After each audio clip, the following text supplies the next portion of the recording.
82.5% of all Shakedown viewers come from outside the United States. Okay, I made that number up, but for all of Drive, it's actually pretty close to 50-50, Americans versus not. And reading the Shakedown comments, it feels like that 82% number may be right.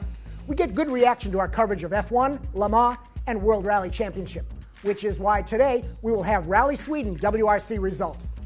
But be it a desire to raise our U.S. viewer numbers or show U.S. outsiders the racing that is authentic to our country, today I'm going to share a look at real American motorsport, the racing that, at its core, is all red, white, and blue at its roots. Yes, that means NASCAR, plus NHRA drag racing, dirt track sprint cars, SuperCross bikes, and some rock climbing off-road event that ran this past weekend that a Shakedown viewer recommended I check out. All to leave you with the question, do Shakedown viewers like real American racing or not? You know, as I wrote this opening, I had no idea where today's show would take us or what my opinion of all this would be.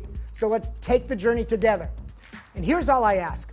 Watch the whole thing before you set your mind. And please, think deeper than just tapping out 300 comments to say NASCAR sucks because they drive in circles. You're better than that, right? Or just hit the pause button and stare at this BMW DTM testing this past week, because the rest of the show may not be for you.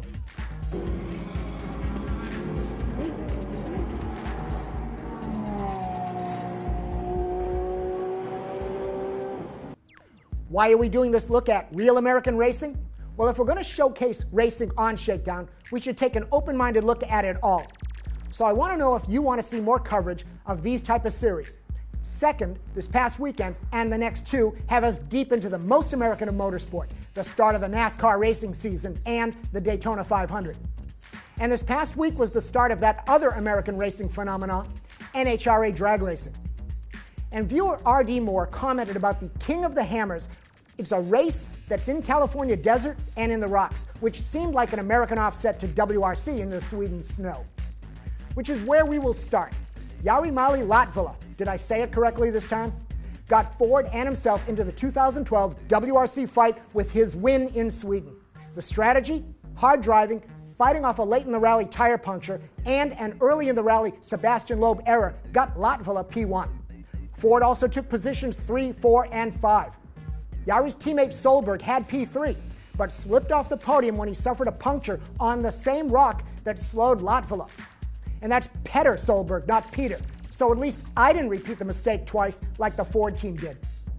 Citroën recovered from Loeb's fail with a Mikko Hirvonen claiming of P2. Then all eyes turned to the Mini teams to see if the new factory team, Mini Portugal, would best the ex-factory reps ProDrive. Danny Sordo for ProDrive won the first stage, but did not finish. The same happened to a Portugal car, but at rally end, the remaining ProDrive car was P8 versus P15 for Portugal. So everyone rushed to the Mini tent to see if they'd fire Team Portugal. No. To contrast Sweden, and to get this American racing storyline going, let's go right to the viewer-recommended King of the Hammers race. Off-road racing meets rock climbing. American icon Robbie Gordon made a Hammer appearance, and we're using his promotional video to show some of the action. Hey, please, Robbie, don't give us a rights fight. We're just trying to enlighten everyone. But why this race as the American contrast to Sweden versus not Rally America?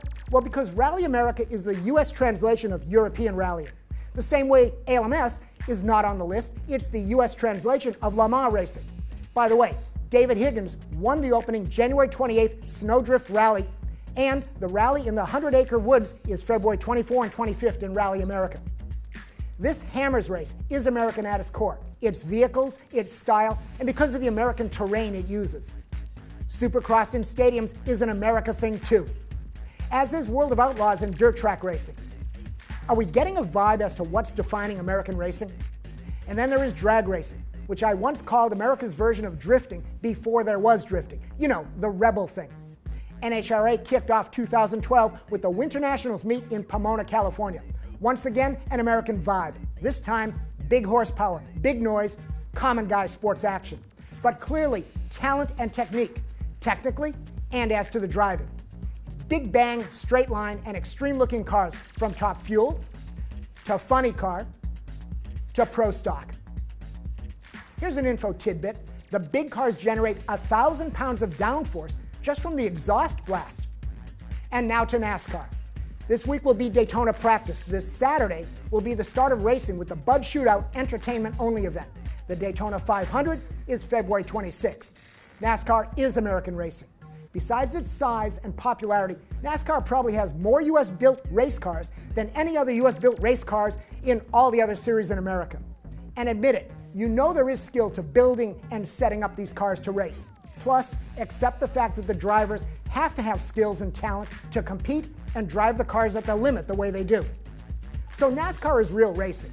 It may not be your style, but that's not the discussion point today. What I'm asking you is this. If the authentic American racing, the racing with roots in this country, is showcased by NASCAR, drag racing, dirt track sprint cars, SuperCross, and races like the Hammer, well, what does that say about America's place in global racing? How does the world see us in motorsport? And do we care?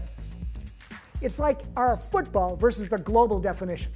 Unique and damned happy about it. Or are we missing the point ourselves, being too American, and we need to step it up? Because as I see it, homegrown U.S. racing is now low-tech, ovals, dirt, big noise, and blue collars. As reference, let's talk about fuel injection in NASCAR. They're talking about it as the big tech news in 2012. Now, I didn't want to laugh until I read this PDF from NASCAR. You may too. You'd think in America, fuel injection was some new, out-of-this-world mystery science. I bet their NASCAR fans know more about fuel injection than NASCAR thinks. Here's the link, and I want you to read the PDF yourself. And by the way, real green NASCAR with E15 fuel. ALMS has been running E85 for years. I guess I know where the difference went. Back to the fuel injection point. And my point is this. When the NASCAR series director explained the difference between carburetors and fuel injection, he said, quote, and I am not making this up, now we're squirting instead of sucking. A, I wondered who was more stupid, NASCAR for thinking that's the best way to get the fans to understand, or B, that the fans really need it that simple to get it. Or finally, I had to ask myself, maybe he's not even talking fuel injection. What about the arrival of Danica Patrick?